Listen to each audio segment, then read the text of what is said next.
Bonjour à tous, j'ai le plaisir de vous retrouver aujourd'hui sur cette chaîne pour vous faire une vidéo sur l'espoir, l'espérance. Alors la vidéo va peut-être être un peu confrontante, mais c'est aussi le but, c'est de vous amener à réfléchir, à prendre position à l'intérieur de vous.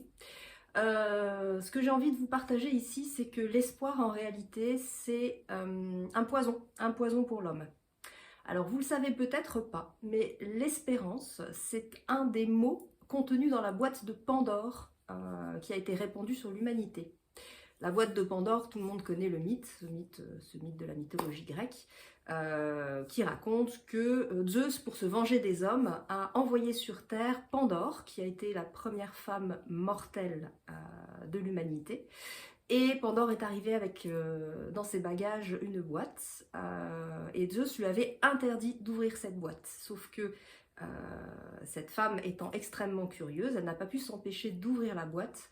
Et dans cette boîte se trouvaient les 11 fléaux de l'humanité qui du coup se sont répandus sur la Terre. Et on ne le sait pas toujours. Alors parmi ces fléaux, je les ai relistés, il y a la vieillesse, la maladie, la guerre, la famine, la folie, l'argent, le vice, la tromperie, la passion, la misère, et il y a l'espérance. Et c'est là-dessus que je voulais vous partager ma réflexion.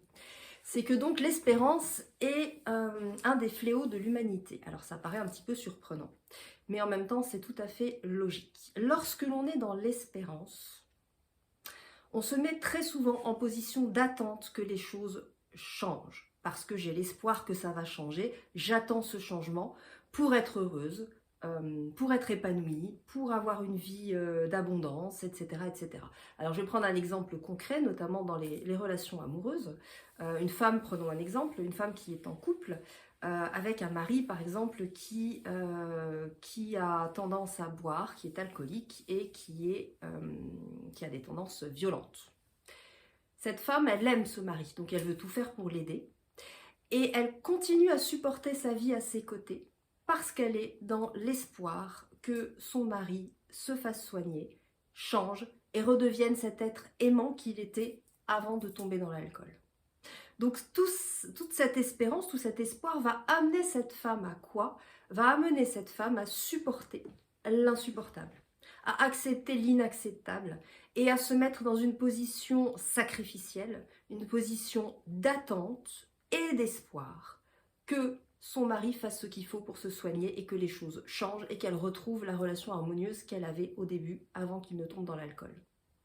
Donc vous voyez à cet endroit-là en quoi l'espoir peut être un fléau, un poison, parce qu'en réalité, il nous place dans l'attente, dans l'inertie, et nous amène à accepter des choses qui ne sont pas acceptables. Et vous savez, je vous l'ai déjà expliqué, j'y reviendrai dans plusieurs vidéos, vous savez que tout est vibration, tout est attraction vibratoire dans nos vies, tout est quantique. Et lorsque l'on se met dans l'attente, dans l'espoir que les choses changent, on se met dans une position d'attente. Donc on vibre l'attente. Et lorsque l'on émet une vibration d'attente, clairement, l'univers répond en nous mettant dans une salle d'attente. C'est-à-dire un endroit, un espace où on va être immobilisé, où il ne va rien se passer, où on va continuer à supporter notre vie qui ne nous convient plus, mais dans l'espoir qu'on nous sorte de cette salle d'attente, qu'un miracle arrive, qu'un miracle se produise et que notre mari, notre compagnon se soigne et devienne le compagnon aimant qu'on a rencontré. Donc si j'émets une vibration d'attente, l'univers va me mettre en salle d'attente et ma vie va être à l'arrêt. Et je vais me sentir au bout d'un moment un peu coincée, enfermée dans cette attente. Mais c'est de ma responsabilité de sortir de l'attente. Comment? En renonçant à l'espoir. Alors ça paraît un peu tristouille là ce que je vous dis, mais lorsque l'on renonce à l'espoir, lorsque l'on regarde la situation telle qu'elle est aujourd'hui dans notre vie, alors là on peut ouvrir les yeux, parce qu'il n'y a pas de condition, il n'y a pas de « ça ira mieux quand ?» il se sera soigné. Non, aujourd'hui, maintenant, c'est comment? Aujourd'hui, maintenant, je subis la violence, je subis l'irrespect, je subis le manque d'amour et la maltraitance, et ça n'est pas acceptable. Donc aujourd'hui, maintenant, j'oublie, je lâche complètement l'espérance et donc l'attente, et je me mets en disposition pour que les choses changent pour moi, par respect pour moi. Et là, je vais commencer à imaginer, à mettre en place des actions qui vont faire en sorte que je pose mes limites, voire que je m'extrais complètement de cette situation en attendant peut-être que la situation évolue pour mon mari, pour mon compagnon. Mais en attendant, moi, je reprends les rênes et le pouvoir sur ma vie. J'arrête d'être dans l'attente, nourrie par ce fameux espoir, et j'agis pour mettre ma vie en cohérence avec ce que réellement j'ai envie de ressentir, de vibrer à l'intérieur de moi. Et là, il va se passer des changements dans ma vie. Mais tant que je nourris l'espoir, je vais rester coincée en salle d'attente et ma vie ne changera pas. Alors oui, ça va me donner l'élan, le courage, l'endurance pour supporter les difficultés du quotidien, mais ça va me mettre très certainement dans l'inertie et donc dans l'impuissance au final. Donc je vous invite, chacun à votre niveau, à réfléchir à ça et à regarder ce que vous espérez dans vos vies. Et j'ai envie de vous dire, plutôt que d'être dans l'espoir, basculer dans la foi.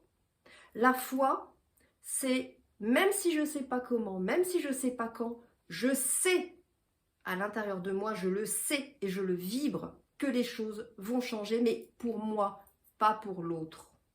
La foi, c'est pour moi, c'est pour ma vie à moi, c'est pour ce que j'ai envie de voir se manifester dans ma vie. Si j'ai la foi absolue que je vais guérir de toutes mes blessures d'enfance, que je vais avoir une vie beaucoup plus lumineuse, beaucoup plus dans l'abondance, je ne sais pas quand, je ne sais pas comment, mais je sais profondément dans toutes mes cellules que ça va arriver et que c'est déjà prêt, que l'univers n'attend que mon feu vert pour envoyer cette vie à moi. Si je suis dans cette foi, alors je vais émettre une vibration de reprise de pouvoir, de reprise de puissance, du c'est déjà fait, c'est déjà là. Et si j'arrive à être dans cette vibration-là, l'univers, par attraction magnétique vibratoire, par résonance vibratoire, va envoyer à moi ce que je suis persuadée d'avoir déjà dans ma vie. Donc l'espoir, mais dans l'attente, la foi, mais dans l'action et dans la reprise de pouvoir, la reprise de souveraineté. Voilà, j'espère que ces quelques réflexions vont vous amener de votre côté à faire un petit peu le bilan des situations dans votre vie où vous êtes dans l'espoir et donc dans l'attente et commencer à changer de posture de manière à vibrer autre chose. Voilà, je vais vous mettre sous cette vidéo, comme d'habitude, toutes mes coordonnées. Si vous avez envie de faire un travail d'exploration intérieure, un travail de guérison de vos blessures, si vous avez envie d'apprendre petit à petit à reprendre le pouvoir, le contrôle et la souveraineté sur votre vie, eh bien, je vous invite à me contacter. Je suis basée à Reims et j'ai un cabinet à Reims. Je reçois évidemment au cabinet, mais je pratique également des consultations à distance, en visio ou par téléphone, ce qui permet de sortir de manière beaucoup plus large de mon cabinet rémois. Je vous souhaite à tous une très belle journée et puis je vous dis à très bientôt sur cette chaîne. Au revoir.